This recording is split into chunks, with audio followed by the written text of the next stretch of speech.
अक्सर सत्ता की लड़ाई को जनता के मुद्दों के बीच की लड़ाई माना जाता है। चुनाव के दौरान इसे नेताओं के बीच की लड़ाई कहो या विचारधारा की लड़ाई भी माना जाता है, या कहो माना जाता है कि सत्ता की लड़ाई में जाति धर्म बड़ा उलटफेर पैदा कर देते हैं, या फिर यह समझा जाता है कि दिल्ली में बैठे बड़े नेता उनके बयान और भाषण सियासी तूफान पैदा कर देते हैं।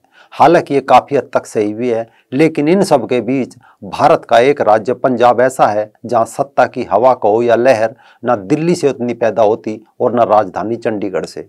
यहाँ की मिट्टी का मिजाज ऐसा है कि यहाँ सियासी तूफान कोई तीसरा ही पैदा करता है, और जो ये तूफान पैदा करते हैं उनका जिक्र मीडिया में ना के बराबर होता है।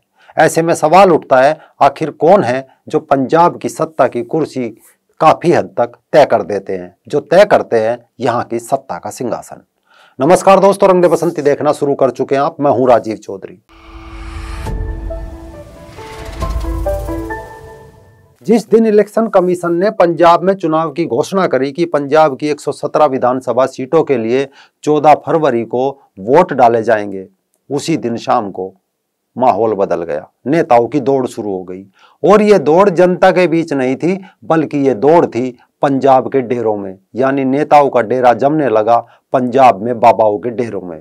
हालांकि ऐसा नहीं है कि डेरों में नेताओं का डेरा सिर्फ चुनाव के समय सजता है। नहीं, आप डेरों की ताकत समझिए कि 17 जुलाई 2021 नवजोत सिंह सिद्धू को जब पंजाब कांग्रेस का अध्यक्ष बनाया गया, तो इसके 2 हफ्ते बाद 5 अगस्त को विधायक थे चरणजीत सिंह चन्नी, जो सिद्धू को लेकर जालंधर के डेरा सचखंड बल्ला पहुंचे।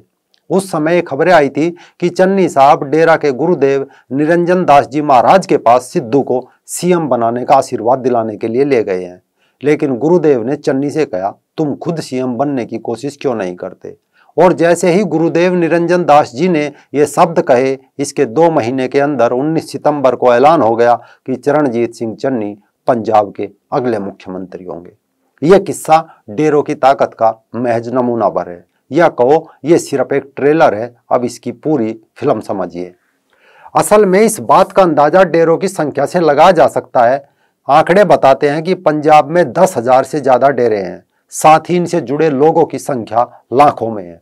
इससे पहले भी जब जब चुनाव हुए तो बीजेपी के कई बड़े नेताओं को और कांग्रेस के नेताओं को डेरों के द्वार पर देखा गया है। यानी पंजाब की राजनीति में यह भी कहा जाता है, जिसकी तरफ डेरे वही लेता है पंजाब की गद्दी के फेरे। ऐसे में सवाल होता है कि ये डेरे क्या है और कैसे ये पंजाब की राजनीति की दिशा और दशा तय करते हैं। तो कुछ ऐसे हैं जैसे हिंदू धर्म में अखाड़े होते हैं, या फिर देश के दूसरे राज्यों में जब जब चुनाव होते हैं तो नेता और मंत्री तक एक एक मंदिर से दूसरे मंदिरों के चक्कर काटने लगते हैं। इस तरह पंजाब में डेरे होते हैं। यानी पंजाब के चुनावी मौसम में नेता डेरों पर डोरे डालने की जुगत में लगे रहते हैं। हालांकि हिंदू धर्म में अखाड़े राजनीति को उतना प्रभावित नहीं कर पाते, न कभी सत्ता पर उतना दबाव बना पाते, लेकिन इसके उलट पंजाब में 300 बड़े डेरे ऐसे हैं जो चुनाव पर सीधा असर डालते हैं, और राज्य की कुल 117 सीटों वाली पंजाब विधानसभा में 93 सीटों को ये 300 डेरे पूरी तरह प्रभावित कर देते हैं। दूसरा, जिन सीटों को ये पूरी तरह प्रभावित ना भी कर पाए तो 47 ऐसी विधानसभा सीटें हैं जहां डेरों की क्षमता चुनाव के हालात बदल सकती है। हालांकि इन डेरों के प्रमुख सीधे तौर पर अपने अनुयायियों को किसी राजनीतिक दल को समर्थन देने के लिए नहीं कहते हैं, लेकिन मतदान से एक दिन पहले किया गया इनका इशारा सियासी फेरबदल में अपनी भूमिका निभा जाता है। ऐसे में सवाल उपजता है कि डेरे कैसे वोटर का मूड चेंज कर सकते हैं। यानी जनता के तो अपने मुद्दे होते हैं, कोई खेती किसानी से जुड़ा है तो कोई उद्योग धंधे से, किसी के सामने बेरोजगारी की समस्या है तो किसी के सामने मूलभूत संसाधनों की। इसके जवाब अब कुछ ऐसे हैं। आंकड़े बताते हैं पंजाब में वोटरों की संख्या 2 करोड़ 12 लाख है।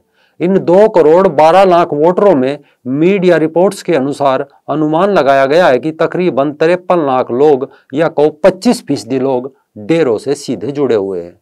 राज्य में डेरों की 1,13,000 शाखाएं हैं, जो करीब 12,581 गांवों में फैली है। कोई डेरा जाति आधारित है तो कोई डेरा सामाजिक सद्भावना का प्रतीक माना जाता है। कुछ डेरे नशे के खिलाफ है तो बहुत सारे डेरे धार्मिक रूप से सत्संग प्रवचन करते रहते हैं। इस कारण एक बड़ी आबादी डेरों में शामिल है जो अपने अपने गुरु जी के आदेश का यथावत पालन करती है।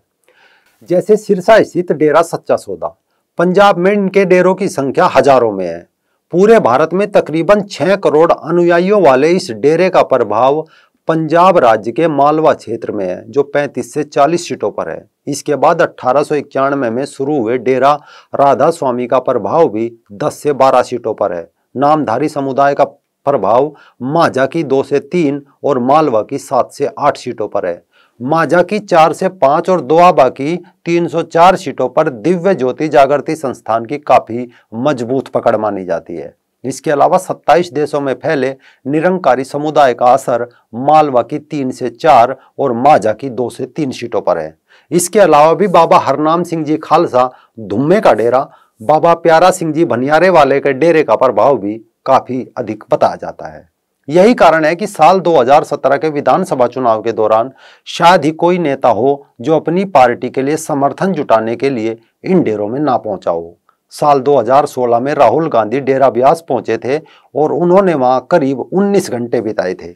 2016 में ही पंजाब के पूर्व मुख्यमंत्री प्रकाश सिंह बादल जी, पूर्व कैबिनेट मंत्री विक्रम सिंह मजीठिया जी ने डेरा ब्यास में सोलर प्लांट का उद्घाटन किया था। मई 2016 में ही पंजाब के डिप्टी सीएम सुखबीर बादल जी, पंजाब कांग्रेस के तत्कालीन अध्यक्ष कैप्टन अमरिंदर सिंह जी और दिल्ली के मुख्यमंत्री केजरीवाल जी भी संत ढंडियारवाले पर हुए अटैक के बाद उनसे मिलने के लिए पटियाला में उनके डेरे पर पहुंच गए थे, क्योंकि 2017 में विधानसभा चुनाव थे। इसके अलावा अकाली दल, कांग्रेस, आम आदमी पार्टी और भाजपा के नेता बठिंडा में डेरा सच्चा सौदा के एक आयोजन में पहुंचे थे। बठिंडा के सलबतपुरा में डेरा सच्चा सौदा के डेरे में भाजपा के नेता हरजीत ग्रोवाल जी, सुरजीत ज्ञानी, कांग्रेस के मंत्री विजय इंदर सिंगला, पूर्व मंत्री साधु सिंह धर्मसोट, पूर्व विधायक हरमिंदर सिंह जस्सी और मंगत राय बंसल पहुंचे थे। आम आदमी पार्टी के बठिंडा शहरी सीट के उम्मीदवार जगरूप गिल जी भी डेरे में पहुंचे थे और शिरोमणि अकाली दल के नेता गुलजार सिंह जी को भी वहां देखा गया था। ये बात तो बस एक जगह की है। सच तो यह है कि चुनाव के ऐलान के बाद से डेरों में राजनीतिक हलचल अब काफी हद तक बढ़ गई है।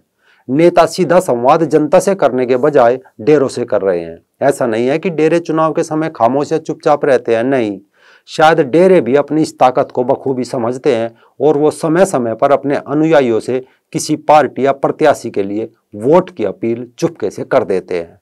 यही वजह है राज्य के 2 प्रमुख दल, कांग्रेस हो या अकाली दल, किसी न किसी डेरे से अपने संबंध बनाए रखे हुए हैं। साल 2007 के चुनाव में डेरा सच्चा सौदा के प्रमुख रहे और अब रेप के आरोप में जेल काट रहे गुरमीत राम रहीम जी ने कांग्रेस की जीत में बड़ी भूमिका निभाई थी। उस दौरान कांग्रेस को मालवा इलाके में बड़ा समर्थन मिला था, जबकि इसी क्षेत्र में अकाली दल को तगड़ा नुकसान हुआ था, जबकि ये क्षेत्र इस पार्टी का गढ़ माना जाता था। नतीजा साल 2009 के लोकसभा चुनाव में शिरोमणि अकाली दल ने डेरा सच्चा सौदा को अपने पाले में कर लिया। इसका नतीजा ये रहा कि हरसिमरत कौर जी ने कैप्टन अमरिंदर सिंह के बेटे रनिंदर सिंह जी को 1 लाख वोटों से हरा दिया। साल 2014 के हरियाणा विधानसभा चुनाव से पहले खुद तत्कालीन विदेश मंत्री स्वर्गीय सुषमा स्वराज जी भी डेरा सच्चा सौदा गई थी।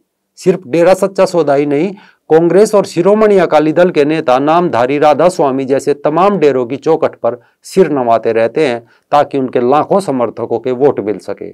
ऐसे में एक बार फिर यह बड़ा सवाल बन जाता है कि क्या इस बार का चुनाव भी पंजाब में डेरों की चौखट पर ही तय होना है, यानी डेरे जिस पार्टी को आशीर्वाद देंगे वही पंजाब की कुर्सी का दावेदार होगा।